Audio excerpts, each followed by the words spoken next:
Welcome to the KR Queen channel, where I evaluate complex questions and present the results to you as though to a jury. Hey everyone, my name is Corey Queen. I'm an attorney in Seattle, Washington, and before law school I was a campus minister at the University of Tennessee. And a few weeks back I posted my first storytelling video on here, and it has been by far the most successful, both in terms of numbers and positive feedback, and I love storytelling. It's central to so much that I do both professionally and on my own time, so we're going to spend some more time on storytelling here. Not to say we won't do apologetics anymore. One of my favorite storytellers is C.S. Lewis, and he happens to also be one of my favorite apologists, so I know the two can coexist, and they'll coexist on this channel. I'm just saying this YouTube project is still very new. I'm still learning what you have an appetite for, and if one of those things is storytelling, then I'm all for it. Let's do it. But before we get into today's material, how about a quiz? What do all three character images on this video's thumbnail have in common? The answer goes right to the core of who these characters are at the deepest level. They are all three gazing at something that represents what they're on their way to becoming. Jinx from Arcane, like the gem in her hand, is on the path from powerful but volatile to comfortable in who she is and what she's capable of, a more stable power, but still not entirely safe. Gollum, like the ring in his hand, is on his way to embodying greed, and its cousin, malice, the willingness to take what I want, even if it hurts others. And for a subtler and even more theological symbolism, he meets the same fate as what he treasures. Gollum and the ring fall into the fire together and are destroyed together. And a central Christian theme is to set your heart on things that last, not on temporary treasures. The idea that we meet the same fate as whatever we treasures. So you see Tolkien's Christianity thematically expressed in Gollum's demise. And then Hamlet, like the skull in his hand, is on his way to becoming, dead. People have died. That's what people do! These three images are iconic because the items in their hands symbolize something central to the character. So, tactic alert. Use symbols that convey ideas. Jinx's gem, Gollum's ring, Hamlet's skull. Symbols like these are memorable and they can become vehicles for powerful emotions when tied to the character's inner journey. But that's a bit of an aside. In this video, we're exploring the question of what makes characters captivating. Stories are not about events, they are about people. And a captivating story is a story populated with captivating characters. What you may be surprised to learn is that this principle doesn't just apply to fictional stories. One of the most important aspects of my job as an attorney is to convey my client's true story to a jury. My client is the protagonist in that story, and if I fail to convey the depth of their experience, I lose the jury. In fact, one of the tools that many attorneys are trained to use is something that all storytellers would benefit from learning. It's called psychodrama. It's a method of guiding people through, literally on stage, the reenactment of some event that they've actually been through, and verbalizing how they feel as they're reenacting it. They'll often also be told to step into the shoes of other people who were important players in the event, reenact their role, and verbalize how they felt. So you might play yourself, but you might also play your own father and talk about yourself through your father's eyes. Psychodrama is powerful because it helps people explore their feelings and the feelings of the people around them, and even to see themselves through other people's eyes. It's actually a method of therapy that is said to heal not just the subjects acting out their own stories, but it even heals the audience, because the audience will often find that the protagonist's story is, in many ways, their own story. Interesting intersection here. Great stories, novels, shows, movies have been shown to function quite a bit like therapy. They've been shown to dramatically reduce stress and to increase people's empathy. In other words, great stories boost our mental health, their healing. Why is that? Because great stories convey the depth of the real human experience. As we experience the story alongside the characters, we often find that the characters' stories are, in many ways, our own story, or the story of people we know and love, and that can be an enlightening and healing experience.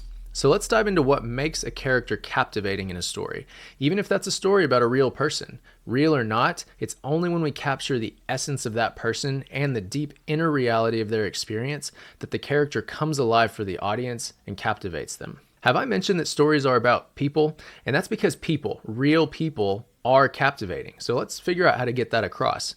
We'll walk through 4 features of a character that we need to be thinking about as we craft ours, features that will help take them from bland and one-dimensional to real and captivating. So the first feature of the 4 is something you'll always hear from professional storytellers, and that's desire.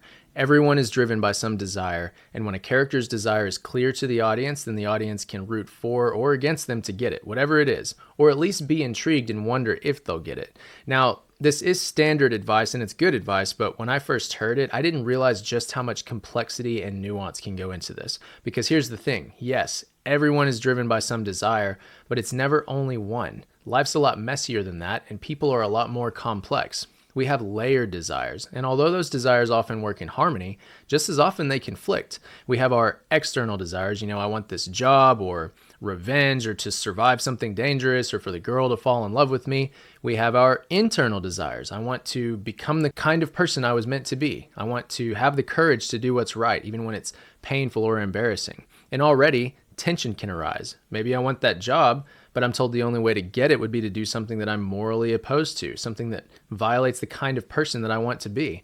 Well, now my desires are conflicting. That is a very real human experience. How many forks in the road do we meet where one desire has to give way to another, where we have to decide which desire has greater value, and we know that once that decision is made, there's no going back. There are only new forks in the road ahead. That conflict may be between one external and one internal desire, or it may be between any number of desires in either category.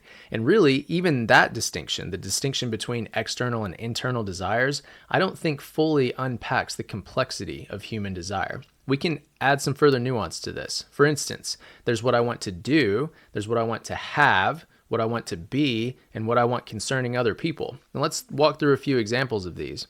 An example of what I want to do, Frodo wants to cast it into the fire! Yeah, destroy the ring. Thanos wants to wipe out half of all living things. Captain Ahab wants to kill Moby Dick. Often, accomplishing some external goal like this will be one of the driving forces of the story. The entire plot will be organized around it. But there will still be these other desires at play. There's also what I want to have. In The Greatest Showman, our protagonist comes from poverty and marries a woman who grew up wealthy, and he wants to give her a life, in his words, even grander than the one she grew up in. So he wants to have wealth and prestige. But it's sort of like The Great Gatsby in that the impoverished upbringing seems to follow our protagonist around, even after he's gained his wealth, which leads to feelings of shame and embarrassment, a sort of imposter syndrome that says, I don't belong here. These aren't really my people. Even piled with wealth, my poverty is still obvious to them. This is a great example of conflicting desires. What I want to have or think I want to have won't necessarily satisfy other kinds of desire. It's a classic dynamic in fact and fiction, for example, that a person's drive to have wealth and prestige ends up ruining their relationships with friends and family, which is or should be a mark against what they want to be or what they want concerning other people in their lives. Desires are intertwined and complexities are limitless. So then there's what I want to be. This one can hit especially deep chords in us because it goes to a person's identity, something we all want to find and hopefully embrace, the kind of person that we were made to be. Lots of powerful story moments happen when characters embrace their identity. Lots of tragic moments happen when characters decide to become something that they really shouldn't. The end of the recent Wicked movie hits hard, sort of like Little Women, sort of like Moana. There's this breakout moment where Elphaba discards the expectations of the people around her who don't really understand her anyway, and embraces not only her power, but the person that she wants to be. And there's the moment in Endgame where Iron Man says, "And I am Iron Man," and sacrifices himself to save the world. His entire story has been this choice between the playboy hedonist out for pleasure and attention versus being a hero, one willing to do what's best for others even at great personal cost. Just look at what Captain America says to him in the first Avengers movie. Yeah, big man in a suit of armor. Take that off, what are you? Genius, billionaire, playboy, philanthropist. I know guys with none of that worth 10 of you. I've seen the footage. The only thing you really fight for is yourself. You're not the guy to make the sacrifice play, to lay down on a wire and let the other guy crawl over you. I think I would just cut the wire. Always a way out. You know, you may not be a threat, but you better stop pretending to be a hero. So at the end of Endgame, Iron Man makes his choice. He'll lay down on a wire and let the entire universe crawl over. On the flip side, we see Anakin from Star Wars torn between using the light side of the Force or the dark side, and he embraces a very dark identity indeed near the end of that storyline, and just look how that turned out. Make good choices, people. But keep in mind that what I want to be doesn't have to be black and white or a good versus evil thing. Prince Harry from King Henry IV and Cleopatra from Antony and Cleopatra are two of my favorite Shakespeare characters because they are so multifaceted, and both of them wrestle between competing identities. On the one hand, they could relax and live a sort of free and easy lifestyle, or they could rise to the leadership and nobility inherent in their offices. And this inner identity battle, even though it's not necessarily between anything per se good or evil, it's still a big part of what makes them so interesting. So finally, the fourth want, there's what we want concerning others. We don't live in isolation. We live in a complex web of relationships. And there are things we want or very much don't want from the people around us. For instance, we want our parents or mentors to love us and be proud of us. We want our friends to understand us and have our backs. We want our children to be safe and grow up into the people they were meant to be. We want that girl or that boy to fall in love with us. All sorts of things that we might want from the people around us. Or maybe it's antagonists. We want President Snow and the Peacekeepers to leave us alone. We want to stop Thanos from turning exactly half our friends into dust. Or in Romeo and Juliet, we want the families to quit their petty feuds so the lovers can be together. The point is, no story is about a protagonist in a vacuum. Every person is part of a complex ecosystem of other people, and they are all the protagonists in their own story. They all want things. And part of our job as storytellers is to decide not just what the other characters want, but also how their wants relate to our protagonist's wants. If what another character wants is directly opposed to what our protagonist wants, we call them an antagonist. But again, it's not always so black and white, and there's room for infinite nuance here. The real brilliance of Arcane, for example, is in placing several so-called heroes in the same story with conflicting desires and letting them duke it out. In that sense, it's a reflection of the video game it's based on, which I've never played, but I know the game involves choosing from a list of heroes and then teaming up with other heroes against an opposing team, so there's this constant mix and match going on. And that's what the show is like, but it's clear they put a lot of work into understanding each hero so that their desires are all palpable and thoroughly human. So even when you are rooting against someone, you understand where they're coming from, and therein lies its brilliance. Now, tactic alert. One last note before we move on to the next character feature. There's a classic literary device called a foil. It's a character who contrasts with another character to highlight their differences. It's like putting shadows in a painting to help highlight the brighter colors. One of the very best examples of this tactic is Edgar Linton and Heathcliff from Wuthering Heights. Edgar is small, sickly, rich, and pampered, and so on, whereas Heathcliff is strong, rough, intelligent, grew up poor and had to work hard, and they both love Catherine, and she's torn between them for very different reasons, so their vast differences make her choice that much more interesting. There are several examples of foils. Boromir and Faramir in Lord of the Rings, Ender and his siblings in Ender's Game, Jinx and Vi in Arcane, Snow and Coin in the Hunger Games. As the audience compares and contrasts the foils, they come to better understand and appreciate the uniqueness of both characters. So wrapping up this section, yes, character desire is vitally important, but the idea of desire is much more complex than you might think at first blush. The next character feature we'll discuss is archetypes, or you might call it personality. What I'm getting at is we all have certain drives, habits, fears, and so on that you might say are pre-programmed into us by no choice of our own.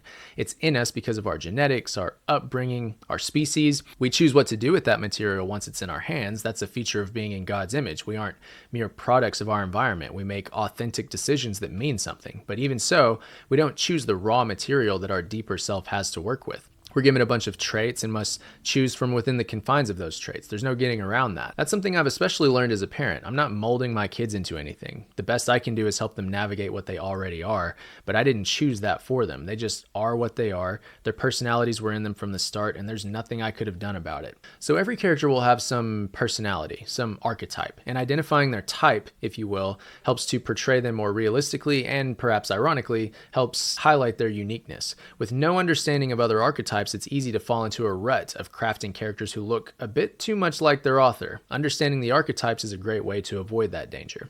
And there are all sorts of models for this. There are Jungian archetypes, the sage, the trickster, the everyman, the hero, and so on. These can be helpful starting templates for a character's style. There's Jungian cognitive functions, thinking, feeling, sensing, intuition, each with an extroverted and introverted direction, so 8 functions in total: introverted thinking, extroverted feeling, and so on. And something I mentioned in my last storytelling video was that these cognitive functions underlie the Myers-Briggs personality model. And some people did not appreciate my Myers-Briggs reference. For example, one person even mockingly said, "Alongside reading Tolstoy, you should take quizzes on the internet like, which My Little Pony horse am I to learn about yourself?" First of all, after reading this comment, I took one of those quizzes and my pony is Twilight Sparkle.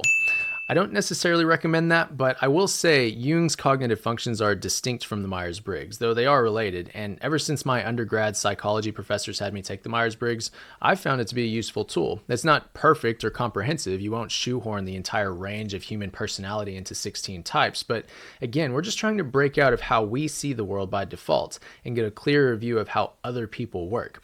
That's why I will also often bring up the Enneagram. It's not perfect, but it gives you another model for understanding how different kinds of people work. For the Enneagram, personalities are broken into 9 core types with wings and subtypes for additional nuance.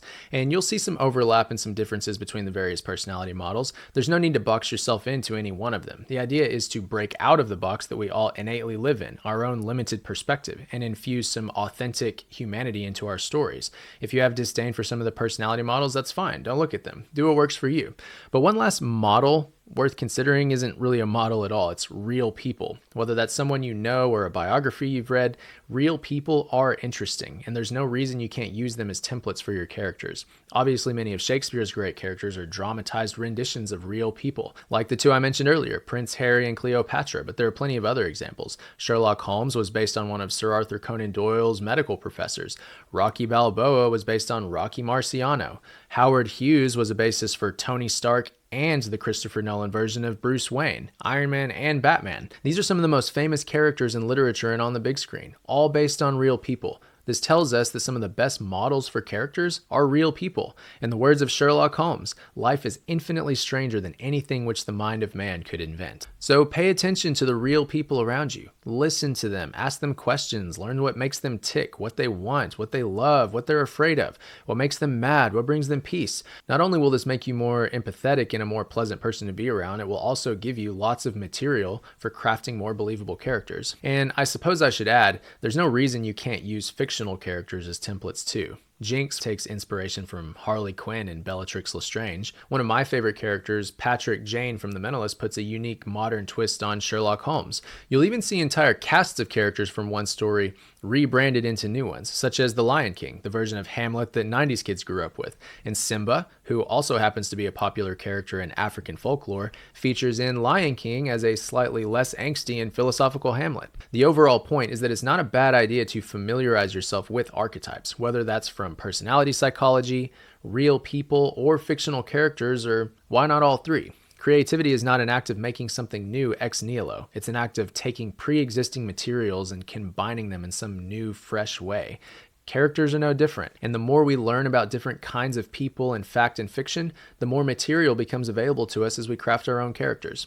The next character feature we'll discuss is strengths. Interesting characters like real people all have some unique strength or group of strengths that sets them apart. Superheroes, for instance, tend to have very straightforward physical strengths. Fantasy, witches, and wizards have supernatural powers over the physical world, or less fantastically, you'll have your more realistic physical prowess like Maximus from Gladiator or even a professional athlete. The idea is that the character has a unique physical prowess or power over the physical world that sets them apart, and that can be very interesting in itself. Are you not entertained? Are you not entertained?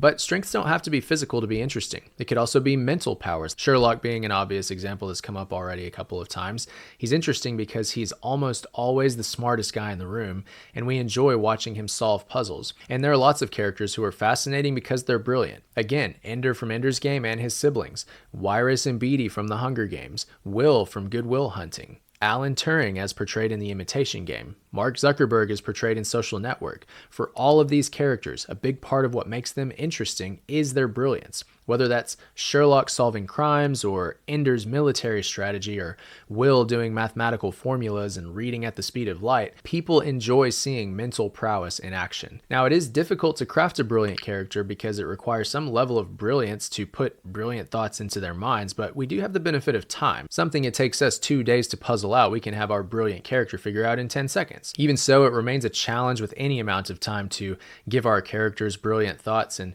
really the only suggestion I can give you on that front is to either learn something in depth or tap into some expertise that you already have. Sherlock's methods, for instance, were built out of Sir Arthur Conan Doyle's medical and scientific expertise, and this creative coupling of detective work with the scientific method, unheard of at the time, actually influenced crime investigation from that point forward. Ender's Game is a brilliant portrayal of maneuver warfare and military leadership, something you'll see described in the Marines Warfighting Manual and in John Boyd's famous work on flexible combat. And in fact, Ender's Game has been on a handful of required reading lists for military leaders since its publication. The creative thinking that went into crafting these brilliant characters ended up influencing real situations, and that's one of the great powers that storytellers have. As we put our characters through trials and challenges and work out how to resolve them, we often find that we've created tools for navigating real-world problems. Now, to add another layer to this physical and mental strength, you can even set up a sort of arms race or hierarchy in a story that can in itself be very interesting. The epic fantasy series Malazan, Book of the Fallen, does this really well. There's always some new smarter or stronger creature or army out there, and it's always exciting to see them battle it out to see who lands on top. You'll of course see this dynamic in the Marvel and DC comics and movies and Star Wars and lots of fantasy. Or for a very different example, there's Suits, where you have Harvey Specter and Mike Ross, and they're set up as two of the most brilliant lawyers in the most prestigious city. And as a lawyer, I can tell you that Suits, like Law and Order, is super realistic. No, but the show does get engaging, even for me, when some new lawyer shows up and gives Harvey and Mike a run for their money. And it's especially exciting when they go toe-to-toe against each other. It's such a human question. Who comes out on top? Whether it's war or sports or business, people are naturally competitive and love to ask who would win if these two went head-to-head. So while I wouldn't call this arms race of physical and mental prowess a must-have, it can make for some very engaging conflicts if it fits the story.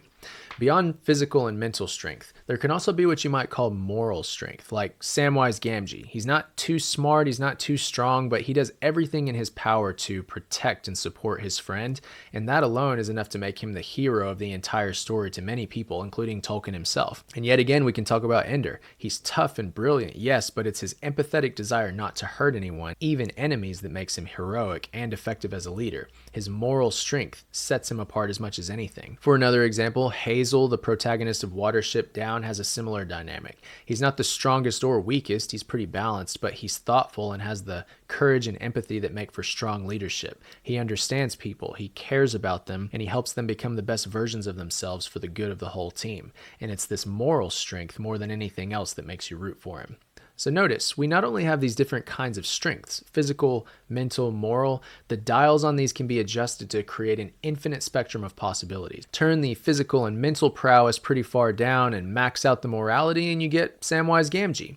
Do exactly the opposite. Turn the physical and mental prowess all the way up, but bottom out the moral dial, and you've got Darth Sidious or Ultron or Sauron. But it certainly doesn't have to be so extreme. Real people tend to live on more blended spectrums, and as we've already discussed in the desire section, many of the most captivating characters are so captivating precisely because they aren't black and white, precisely because they have a complex blend of desires, or in this case, strengths. Some of my favorite examples of this are Heathcliff from Wuthering Heights, John Luther from BBC's Luther, and Jinx from Arcane, so let's unpack them a little bit.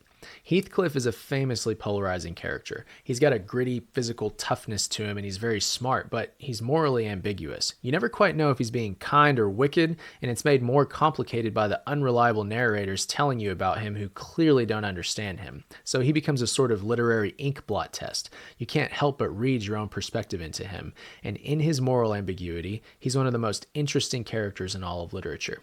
John Luther is a detective, and he too is physically tough and very smart, but he lives in this constant moral tension between what's legal and what's right. Plus, he has serious anger issues, and that frequently gets him into trouble. So he's constantly finding himself in these thorny moral conundrums, and his motivations are constantly misunderstood by the people who work with him. So in some sense, he's like Heathcliff, but his moral dial is turned more in the moral direction. Finally, there's Jinx from Arcane, who again is physically deadly and very smart, but but morally, she's quite complex. She's traumatized and she wants people to love her, which is obviously very endearing, but she also has a cruel and murderous streak and sometimes throws all caution out the window and starts blowing things and people up, laughing the whole time. So like Gollum or Loki, you never really know if you're going to get the nice Jinx or the murderous one, so you're always on edge when she's around. And like Gollum or Loki, you're always rooting for her to do the right thing. This blend of traits and moral uncertainty makes her captivating. So the section on strengths, be they physical, mental, or moral, is just as much about weaknesses or limitations as anything. Just as the mental prowess of Sherlock makes him interesting, the physical limitations of Samwise Gamgee make him interesting. He's small and weak, yet he must venture deep into hostile territory, surrounded by powerful enemies, to accomplish his goal. It would have been a lot less interesting if one could simply walk into Mordor and slam dunk the ring into the fire, or, fly on eagles. Even Sherlock becomes a lot more interesting when he meets his match with Irene Adler or with Moriarty. The point being, limitations are every bit as interesting as strengths. Maybe because it's part of the universal human experience that whatever we want to accomplish, our power is limited to accomplish it. So as we craft our characters, it's helpful to consider what unique strengths we'll give them, and equally important, the flip side of that, what weaknesses or limitations. The fourth and final feature we'll discuss is arcs. Our lives are not static. We don't stay the same, not physically, not mentally, not morally. We are always moving in some direction. Every choice we make is a step on some trajectory. We are all living in the middle of some arc, and we don't know where it will land. We only have the choices right in front of us. So, of course, because they are another universal human experience, character arcs are very interesting. And as usual, this can be very black and white. There's the good to evil arc, like Anakin to Darth Vader, or Harvey Dent to Two-Face, and there's the evil to good arc, like Prince Zuko from the central antagonist of Avatar to friend and ally, or Ebenezer Scrooge from grump and greed to joy and generosity. But as before, there are also arcs that aren't simply good versus evil moral arcs. There's the coming into powers arc, like what you'll see with Avatar or Ender, or one of my favorites, Fitz Chivalry in the Farseer trilogy. It's this arc from weak and uncertain to greater skill and confidence, but you'll often see early signs of what the character could become, which makes their journey very satisfying as they grow into their full potential. In fact, one reason people love prequels is that they give you the earlier arcs that explain why the characters are the way they are when the original story begins. One of the most masterful examples of this that I've seen are the two Hunger Games prequels, Ballad of Songbirds and Snakes portraying President Snow's rise to power, and very recently Sunrise on the Reaping portraying the games that Haymitch won, and all of the wonderful, charming things that Haymitch got to experience along the way. The point is that our lives happen in stages, and earlier events and decisions set the stage for later ones. One mistake you'll see novice storytellers make is to craft their characters as if they were born the moment the narrative begins. No history, which doesn't make for interesting characters because that's not the way people really are. Unless they're an infant, everyone is partway through their story. Formative events have already occurred. Formative decisions have already been made. And honestly, even an infant is born into an ongoing family story, a sort of broader family arc. That's why a lot of biographies start with the parents and grandparents before even getting to the person that they're writing about. Characters are much more real and so much more interesting when we have at least some sense of their history. But we've zoomed out quite a bit. Another specific character arc that you'll see is the self-acceptance arc, which is just what it sounds like. The character is racked with self-doubt about who they are and what they have to offer, but they come to embrace their unique gifts and style along the way. That's Moana, that's Elphaba from Wicked. These kinds of arcs tend to be very heartwarming because, of course, we all want to live in harmony with ourselves and embrace the identity we were given. And often you'll see this self-acceptance arc coupled with other arcs, like coming into powers. Man of Steel, for instance, you'll see that part of Superman's coming into power involves accepting that he is different and embracing his role as a hero. You'll often see this with the hero's journey plot in general as the hero proceeds from reluctance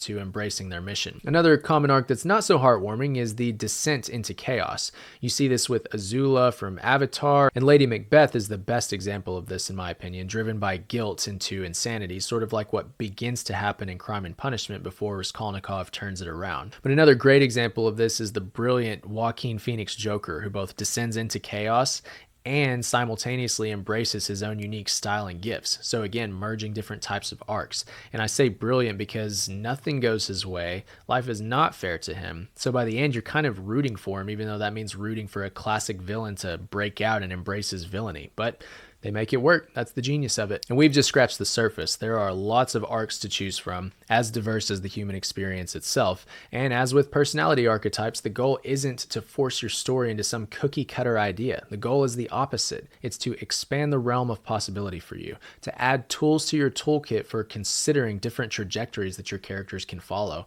and where some of those different arcs can be blended and make something new and unique. So there you have it. 4 features that go into captivating characters: desire, and specifically complex layered desires; archetypes, strengths and the mirror image, weaknesses; and arcs, the evolution, growth, or decline of your characters, their trajectories.